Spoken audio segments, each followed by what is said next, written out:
Good morning दोस्तों, कैसे आप लोग। उम्मीद है बेहतर होंगे। मैं सुनील अपने चैनल स्पर्श एकेडमी के लिए आपके पास अवेलेबल हूँ। जैसा दोस्तों आप सभी लोग जानते हैं कि यूपी पुलिस की इतिहास की सबसे बड़ी वैकेंसी आई हुई है। लगभग 62,000 के आसपास वैकेंसी है ये, और उन तमाम बच्चों के लिए अपॉर्चुनिटी है जो एक लंबे समय से इस वैकेंसी की राह देख रहे थे। शुरू में कुछ उम्र को लेकर विवाद था, लेकिन सरकार ने 3 साल की उम्र बढ़ा दी, तो इससे और भी ज़्यादा से ज़्यादा बच्चों को मौका मिलेगा। लेकिन एक समस्या है कि इस वैकेंसी के लिए समय बहुत कम मिल रहा है तैयारी के लिए। फरवरी में एग्जाम प्रस्तावित है, दिसंबर लास्ट में वैकेंसी आई थी। उसी क्रम में मैं ध्यान देते हुए ऑफलाइन बैचेस तो मेरे चल रहे हैं, मैंने सोचा ऑनलाइन आपकी मदद ऑनलाइन में की जाए, जहाँ पे मैं सोच रहा हूँ कि जीएस सहित अन्य टॉपिक को इसी प्लेटफॉर्म पे आपके सामने अवेलेबल करूँ। तो फ्रेंड्स, उसी क्रम में आज मैं आपको हिस्ट्री के कुछ इंपॉर्टेंट टॉपिक्स के बारे में बताने के लिए आया हुआ हूँ कि कैसे इस 60 समय में पूरे इतिहास को आप रिवीजन कर सकते हैं।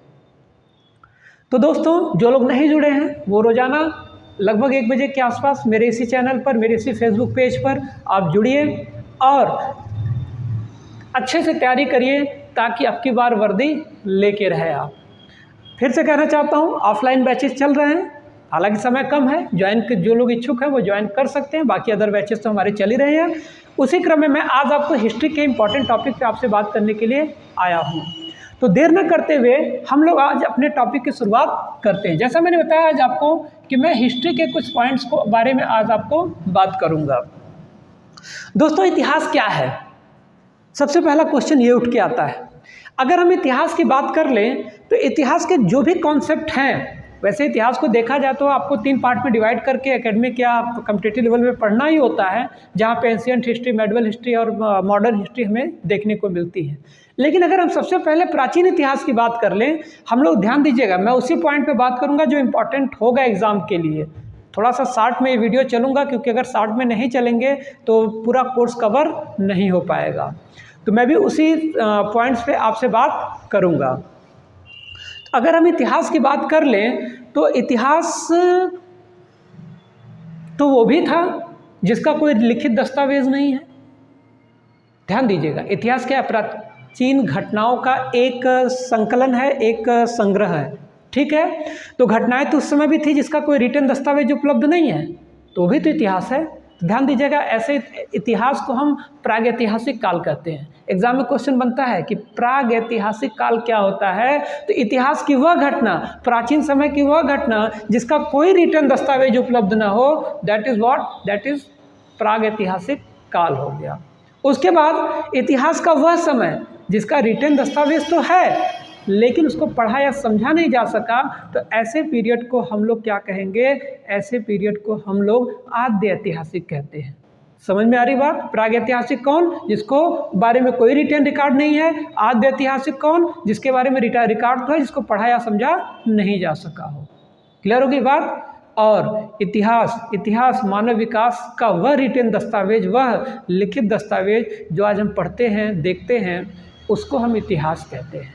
तो यहाँ से क्वेश्चन बन सकता है कि इतिहास के जनक कौन हैं? इतिहास के जनक किसको कहा जाता है? इतिहास को जनक को हम हेरोडोटस को कहते हैं। तो याद रखिएगा, इतिहास के जनक को हेरोडोटस कहते हैं। क्यों? क्योंकि सबसे पहले इतिहास को अगर किसी ने संकलित करने का काम किया तो वो हेरोडोटस ने किया था, इसलिए इसको हेरोडोटस को कहते हैं। ठीक है, उसके बाद अगर हम बात आगे बढ़ें तो इतिहास जो हम आज देखते हैं उसके स्रोत क्या क्या थे? कहाँ से इतिहास को पाया गया? कहाँ से इतिहास को लिखने के, समझने की कोशिश की गई? तो मैं आपको बता दूं कि इतिहास के बेसिकली 5 ऐसे रिसोर्सेज हैं जिस पे आज हमारा इतिहास जो है वो है टिका हुआ है। पहला हमारा जो रिसोर्स है, हमारे धार्मिक ग्रंथ। ठीक है, दूसरा हमारा जो है हमारे ऐतिहासिक ग्रंथ। तीसरा जो हमारा है वो विदेशियों का विवरण, जो विदेशी भारत में आए, भारत की सभ्यता संस्कृति को देखा, उसको अपनी किताबों में, अपने रिटन डॉक्यूमेंट में उसको एक्सप्लेन किया, वो है। चौथा हमारे जो हैं वो पुरातात्विक सर्वेक्षण है, जो हमें खुदाई में आपने देखा होगा, मोहनजोदड़ो की सभ्यता, हड़प्पा की सभ्यता, राखीगढ़ी की सभ्यता, लोथल, ये सारी चीज़ें, इसके बारे में हम आगे वाले वीडियोज़ में डिटेल से बात करेंगे। तो ये सभी चीज़ें भी कहीं ना कहीं हमें अपने इतिहास की जानकारी देते हैं।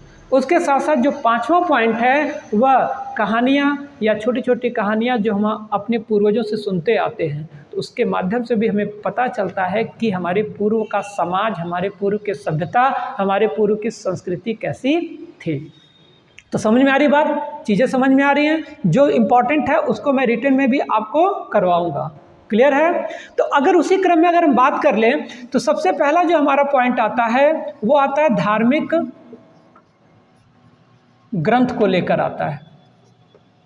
ठीक है, धार्मिक ग्रंथ। धार्मिक ग्रंथ की अगर बात कर लें तो जो सबसे प्राचीन धार्मिक ग्रंथ माने जाते हैं वो वेद माने जाते हैं। ठीक है, तो वेदों से आपके क्वेश्चन कहाँ कहाँ से बनेंगे? वेदों की संख्या कितनी है? 4 है। वो चारों वेद मैं आपको यहाँ पर लिख दे रहा हूँ। चारों वेद जो हैं हमारे ऋग्वेद,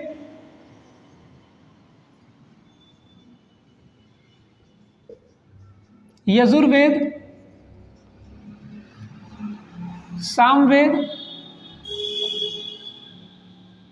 और अथर्ववेद, ये हमारे 4 वेद हैं। तो यहाँ से आपको क्वेश्चन बन सकते हैं कि हमारे यहाँ वेदों की संख्या कितनी है? तो वेदों की संख्या हमारी 4 है। ठीक, सबसे प्राचीन धार्मिक ग्रंथ अगर कुछ है तो वो वेद को ही माना जाता है। इसके संकलनकर्ता को लेके कभी कभी क्वेश्चन पूछा जाता है कि इन वेदों के संकलनकर्ता कौन थे। तो इन वेदों के जो संकलनकर्ता थे वो महर्षि कृष्ण द्वैपायन, जिन्हें वेद व्यास के नाम से भी जाना जाता है। ध्यान दीजिएगा, जिन्हें वेद व्यास के नाम से भी जाना जाता है। तो सबसे प्राचीन धार्मिक ग्रंथ कौन? वेद है। वेद कितने? 4 आपके नाम सामने हैं। इनके संकलनकर्ता कौन थे? महर्षि कृष्ण द्वैपायन और वेद व्यास। कभी कभी कृष्ण द्वैपायन करके नाम देके कंफ्यूज कर देता है, तो ध्यान दीजिए कृष्ण द्वैपायन और वेद व्यास दोनों एक ही लोगों के नाम थे। 60 में उनको वेद व्यास के नाम से जाना जाता था और महर्षि कृष्ण द्वैपायन उनका पूरा नाम था। अब अगर हम बात कर लें वेदों से कौन कौन से क्वेश्चन बनते हैं, तो वेदों से भी पिछली कई परीक्षाओं में मैंने देखा कि जिसमें यह लिखा है कि वेदों की संख्या तो हमारी 4 होती है, लेकिन सबसे प्राचीनतम, सबसे प्रथम वेद कौन सा है? तो ध्यान दीजिएगा, सबसे प्रथम वेद जो है हमारा ऋग्वेद है। सबसे प्राचीन, सबसे ऑथेंटिक अगर कोई वेद है तो हमारा ऋग्वेद है। समझ में आ रही बात? उसके बाद यजुर्वेद, फिर सामवेद और सबसे बाद का, सबसे लास्ट का अगर कोई वेद है तो हमारा अथर्ववेद है। तो 2 क्वेश्चन तैयार हुए। सबसे प्रथम वेद ऋग्वेद, सबसे लास्ट का वेद कौन सा? अथर्ववेद। एक क्वेश्चन जो मैंने पिछले किसी पेपर में देखा था, पूछा था कि भारतीय संगीत का जनक किस वेद को कहा जाता है? तो ध्यान दीजिएगा, भारतीय संगीत का जो जनक है वो सामवेद को कहा जाता है। अरे वही संगीत जो हम लोग सारे गामा पा सहित कब किस तरीके से कौन से संगीत को गाना है, कहाँ पर गाना है, तो उसका अगर जनक किसी को माना जाता है तो उसका जनक हम किसको मानते हैं? सामवेद को मानते हैं। ठीक है, तो इस छोटे से पॉइंट में आपने देखा क्या? इतिहास के जनक हेरोडोटस, सबसे प्राचीन धार्मिक ग्रंथ वेद को माना जाता है। वेदों से की संख्या 4 है। 4 के अलावा ये आपके चारों नाम है। सबसे प्राचीन वेद ऋग्वेद, सबसे बाद का वेद अथर्ववेद, सामवेद को भारतीय संगीत का जनक भी कहा जाता है। वेदों के संकलनकर्ता कौन थे? महर्षि कृष्ण द्वैपायन, जिनको वेद व्यास के नाम से भी जाना जाता है। ठीक है, अब अगर हम वेदों के बाद आगे बढ़ें तो वेदों के बाद जो सबसे नाम आता है वो हमारे पुराणों का नाम आता है। यहाँ से भी आपके क्वेश्चन बनेंगे कि हमारे यहाँ कितने पुराण माने जाते हैं? तो 18 पुराण माने जाते हैं और इन 18 में से सबसे प्राचीन और सबसे प्रामाणिक पुराण कौन सा है? मत्स्य पुराण है। समझ में आ रही बात? क्वेश्चन बनता है कि भारतीय धर्म ग्रंथों में पुराणों की संख्या कितनी है? तो भारतीय धर्म ग्रंथों में पुराणों की संख्या 18 है। समझ में आ रही बात? दूसरा, भारतीय पुराणों में सबसे प्राचीनतम और सबसे प्रामाणिक पुराण किसको माना जाता है? तो मत्स्य पुराण को माना जाता है। इस बात का ध्यान रखिएगा। नोट हो गई सारी बातें? उम्मीद है समझ में भी आ रही होंगी। समय कम इसलिए थोड़ा सा तेज चलना पड़ रहा है, लेकिन पॉइंट टू पॉइंट रहूँगा, जो जिस तरीके से आपका इतिहास जल्दी से जल्दी क्या हो सके, रिवीजन हो सके। तो इसी क्रम में हम लोग आगे बढ़ते हैं।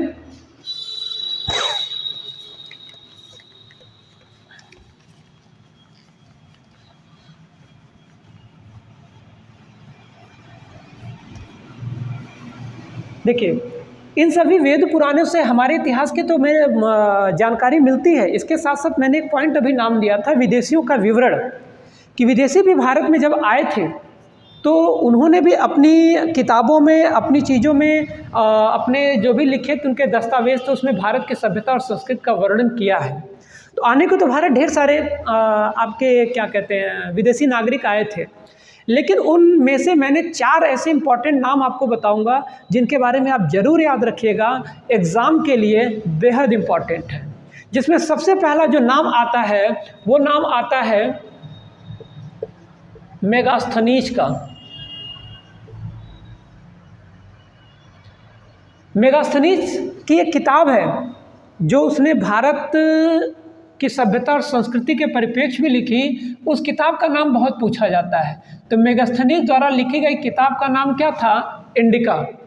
दूसरा क्वेश्चन ये पूछता है कि मेगास्थनीज भारत कब आया था? तो मेगास्थनीज जो है मौर्य वंश जब था, मौर्य वंश के प्रथम शासक जो थे चंद्रगुप्त मौर्य, उनके समय में यह भारत आया हुआ था। ठीक है, आपको पता है जो चंद्रगुप्त का पीरियड है वो क्या कहते हैं सिकंदर, फिर सेल्यूकस निकेटर, सब समकालीन थे, सब उन्हीं के पीरियड थे। तो मेगास्थनीज जो था वो सेल्यूकस निकेटस के का राजदूत ऐसा माना जाता है। वो जो था मौर्य वंश के दौरान चंद्रगुप्त मौर्य के शासनकाल में भारत आया था और भारत की सभ्यता और संस्कृति पर उन्होंने एक किताब लिखी थी जिसका नाम क्या था? इंडिका था। तो समझ में आ रही बात कि मेगास्थनीज कब आया था? चंद्रगुप्त मौर्य के समय में।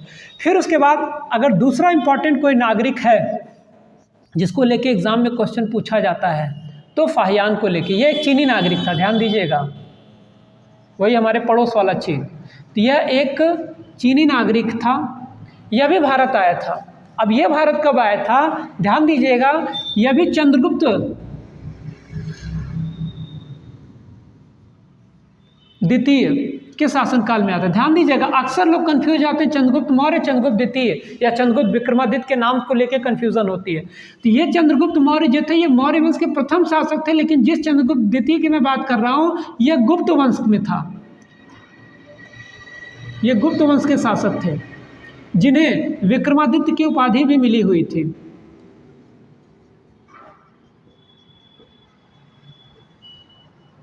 जिन्हें विक्रमादित्य की उपाधि भी मिली हुई थी।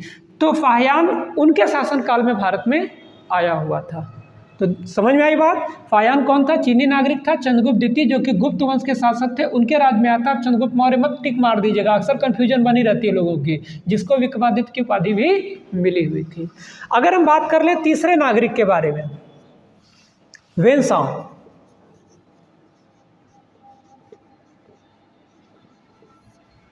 वेनसांग जो था वह हर्षवर्धन के काल में भारत आया था। ठीक है, हर्षवंश का जो राजा था हर्षवर्धन, उनके शासन में काल में भारत आया था और यह 16 वर्ष तक भारत में स्टे किया था। और 16 वर्ष तक भारत में स्टे कर इसने भारतीय सभ्यता, भारतीय संस्कृति को समझा, सीखा, जाना और उसको और भी डीपली से जानने के लिए, समझने के लिए यह 6 वर्ष तक नालंदा यूनिवर्सिटी में अध्ययन भी किया। ध्यान दीजिएगा, नालंदा विश्वविद्यालय में इसने अध्ययन भी किया था 6 साल के लिए। तो अक्सर क्वेश्चन पूछता है कि वह कौन सा ऐसा विदेशी नागरिक था जो हर्षवर्धन के समय भारत आया और भारत में आकर नालंदा विश्वविद्यालय में स्टडी भी किया, पढ़ा भी। तो 16 वर्ष में 6 वर्ष उसने नालंदा विश्वविद्यालय में रह के स्टडी की, हर्षवर्धन के समय में आया था। कौन था वो? वेनसांग था। 3 इंपॉर्टेंट हो गए। चौथा जो इंपॉर्टेंट नाम है वो है अल-बरूनी। अल-बरूनी जो था वह महमूद गजनवी के साथ भारत आया था।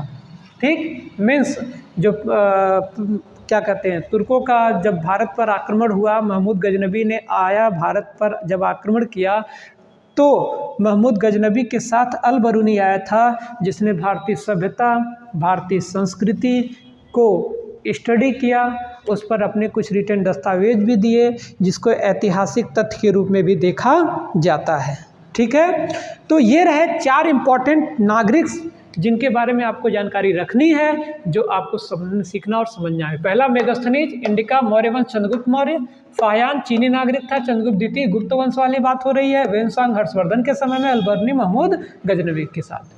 तो इन विदेशियों के विवरणों के द्वारा भी हमें इतिहास के बारे में जानकारी मिलती है। समझ में आ रही बात? पूरे इतिहास को, चूंकि उस टाइम पे कोई विशेष कैलेंडर था नहीं, तो पूरे इतिहास को, ठीक है, वह स्टोन एज मतलब पाषाण युग के में डिवाइड करके भी देखा, सुना, समझा जाता है। तो पाषाण युग, पूरा पाषाण युग, फिर उसके बाद आपका नवपाषाण युग। इसके इम्पॉर्टेंट पहलुओं के साथ साथ जो हमारी सभ्यताएं जो खुदाई में मिली हैं, जिसमें मोहनजोदड़ो है, हड़प्पा है और राखी गढ़ी है, लोथल है, इसके बारे में हम लोग अगले वीडियो में बात करेंगे। मैं पूरी उम्मीद करता हूं कि जो भी पॉइंट आज मैंने बताया वो आप देखेंगे और उसे नोट भी करेंगे और आपके रिवीजन के लिए इम्पॉर्टेंट रहेगा। तो कल फिर 1 बजे के आसपास मैं अपने फेसबुक चैनल, अपने यूट्यूब चैनल दोनों पे अवेलेबल रहूँगा। तो फिर कल मिलते हैं वैदिक एज के बारे में बात करने के लिए और सभ्यताओं के बारे में बात करने के लिए। तब तक के लिए धन्यवाद।